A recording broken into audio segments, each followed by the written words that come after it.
Өмірде барлығы өткінші. Өмірден қиналған, түңілген, жол таба алмаған, не істерімді білмеген сәттерде мен осы сөзді өзім айтам. Қуанышта өткінші, өкініште өткінші.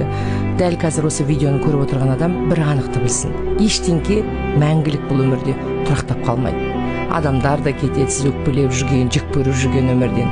Сіз де кетесіз, уақытта жылжиды, суда ағады, өмірде өтеді.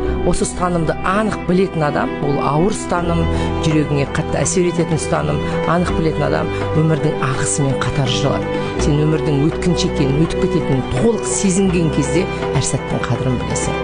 Сен өмірдің өткінші екенін, өтіп кететінін толық сезінген кезде әр сәтке күйінудің, жылаудың, қайғырудың қажетсіздігін де анық ұғасың. Сондықтан жаным сол, дәл қазір қиналып жатсаң, дәл қазір өмірден торығып атсаң, жол таба алмай жатсаң, бұл сенің жай ғана өткінші сәтің екенін ұмытпашы.